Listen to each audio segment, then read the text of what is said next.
Athletes can control stress, anxiety, and arousal in various ways. For example, Cristiano Ronaldo has a routine that he does every time he takes a free kick or penalty, wherever it may be. And he uses this to clear his head and put him in the zone to be able to make sure that what he does is perfect. Ronaldo's pre-free kick or penalty routine, he uses both cognitive and somatic techniques to give himself the confidence to take the shot. For the free kick, for example, he takes a certain amount of steps back, takes a deep breath in, and controls his breathing. Visualizes himself scoring, runs up to take the shot. This is a normal thing for footballers to do before taking any sort of kick, whether it be free kick, corner, penalty, whatever it is. It gets them in the right zone and will calm them down, and will help them take pressure off themselves if they can. I imagine Ronaldo, with all the experience he has, doesn't feel the pressure anymore. And like I've said before, he loves living under pressure, so it sort of works for him. I think Nick would benefit from positive self-talk, controlling his breathing as well. As we know from the scenario, he tends to fall apart after making a mistake. So control of breathing, positive self-talk could calm him down, pump him up to play better in the game. Now we'll move on to scenario 2. For the second scenario, it says, in particular, the goal striker, Sarah, in the netball squad, just seems to fail. 32% scoring average in the league games against Lewis and Van Dien. Yet in training sessions and other local games, the scoring average is 86%. The colleges often schedule these crunch games to the end of the season when many spectators can watch. Interestingly, some of the other players in Sarah's team, such as the centre Rachel, have not been very supportive and don't understand or accept Sarah's poor performance in the crunch games of the league. Sarah is aware of Rachel's attitude to her. Rachel just seems to thrive on the atmosphere and challenge of the tough games and has received player of the game several times. So for stress, like I've already said, in psychology, stress is a feeling of emotional strain and pressure. Stress can be both healthy and unhealthy for athletes, as stress is a type of psychological pain. Small amounts of stress may be desired, beneficial, and even healthy to athletes, all depending on the scenario. Positive stress helps improve athletic performance by getting them in the zone while also playing a factor in motivation, adaptation, and reaction into the environment. As we can see from the scenario, Sarah hates pressure and does not perform well under it. This is called distress. Once again, distress is where the stress is too much and you just perform badly. However, Rachel constantly performs at eustress, which is a person's optimal stress level where they will play their best. Now, Rachel doesn't understand or accept that Sarah is playing in distress, which could make playing for Sarah even worse than what it already is. So like I've mentioned earlier, there's a stress process. There are two ways your brain will go about dealing with stress. There is the demand, so the stress. You can either see that as a positive or negative challenge. That will determine whether you're going to eustress or distress, which will then determine whether your performance is increased or decreased. It's fairly obvious who fits into which criteria. Sarah obviously goes down the negative route and performs worse, and Rachel obviously thrives under the atmosphere and challenge of the tough games. So she plays much better. When you're into stress, your body will show somatic, cognitive, and behavioural symptoms, such as increased adrenaline, somatic, loss of enthusiasm for cognitive, and making more mistakes in the game for behavioural. For anxiety, once again, Buckworth and Dishman from 2002 define anxiety as a negative state of worry, apprehension, or tension that often occurs in the absence of real or obvious danger. Typically, the tension felt by anxious individuals is accompanied by a heightened state of physiological arousal. The way that Rachel is not understanding of Sarah will make Sarah's cognitive anxiety worse and worse. Of course, with cognitive anxiety, there will be somatic anxiety to follow.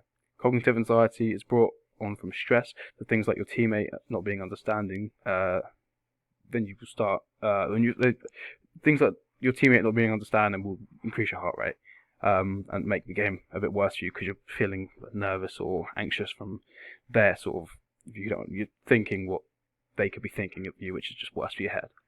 What can be done to help Sarah? Sarah is things like a questionnaire to figure out what it is actually just like is affecting her in the games and why she's only scoring 23% of her shots. The coach can do obviously observations to see what's wrong with her, the types of scenarios that affect her, which they can then work on in training to improve and make it easier for her in those situations. From what I've read, competitive anxiety is what Sarah would be suffering with. This is because she seems to miss her shots in the league games against Lewis and Van Dien, and she doesn't in the other local games. This can be because she puts more pressure on herself in these games, or she feels like she has to perform amazingly which then leads her to overthink stuff, causing her to have that 32% scoring average. She could also have state anxiety as a in-the-moment thing, and it's specifically against Van Dien and Lewis. She could feel threatened in these bigger games. Finally, arousal. Weinberg and Gold say that arousal is a blend of physiological and psychological activity in a person, and it refers to the level of motivation, alertness, and excitement in a particular moment. In psychology terms, it is the state for being physiologically awake, alert, and attentive. Arousal is good for players depending on the scenario.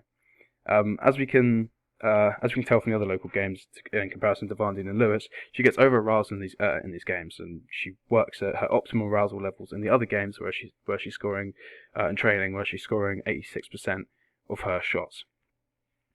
Going back to the other slides, she would probably fall here for normal games because she works at the optimum sort of level here, and here she would probably be for the Van Dien and Lewis games.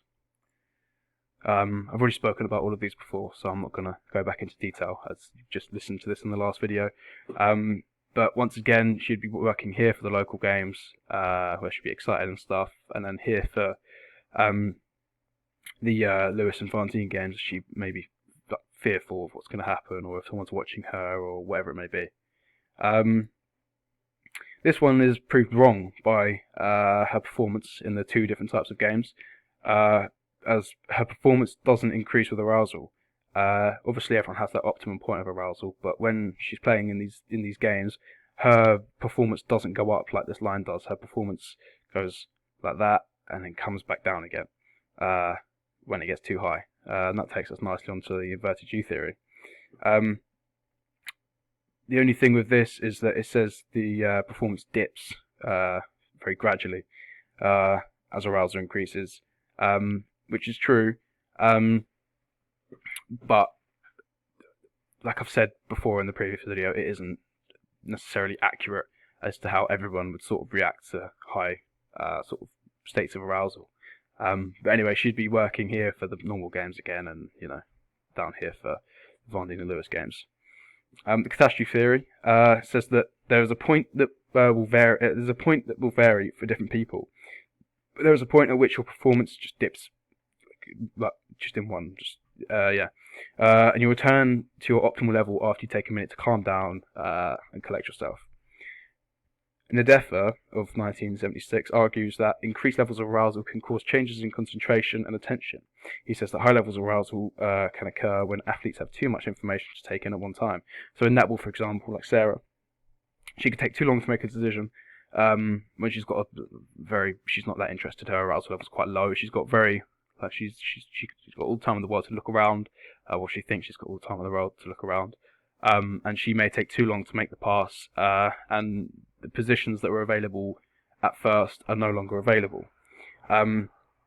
Whereas the other hand, if you've got very narrow vision, you've got the idea of what you want to do, but it may be the wrong decision. You may have acted too quickly, whatever it may be. So that's just the field of view sort of thing. And finally, eyes off theory. For Sarah, she'd probably fall into the moderate sort of eyes off. But Rachel, the other one, probably performing the high eyes off. This is because she, like we said before, she seems to thrive off the atmosphere and challenge of the tough games. So, yeah, she'd probably be anywhere below there for Rachel. Probably wouldn't work much for her. A couple of ways Sarah could control her stress, anxiety, and arousal is through playing Van Dien and Lewis more often. Obviously, that's not going to be easy to do, but playing in types of games like that where she gets used to the pressure or whatever it is she's feeling, she could use the information that her coach has got through questionnaires or observations, figuring out what is making her have that 32% scoring average, and work on that in training or in games, whatever it may be. She can practice her shots in training more, maybe, to help her accuracy in the game. I know it says that she gets a 86% scoring average in training and normal games, but if she just practices more, she will nail it. Obviously, practice makes perfect. So, yeah. In those games where she's feeling under pressure, she could take deep breaths and collect herself in the game. Like I said, for catastrophe theory, when she hits that sort of that peak, that plummet, she can take a minute, calm down, do whatever she needs to do. So then she starts making her way back up to here. She could drinking water will keep her focused. Obviously, just keeping hydrated is a sort of normal thing, but keeping a lot of water going through you will help you focus and maybe even help the nerves a bit. And she should visualize winning the games and visualize scoring, telling herself that she's good and she can do it. So in these games, she should be telling herself before the games that she is good, she can score. This is it. Anything like this. So yeah, thank you for listening. That was my 3.3 assignment.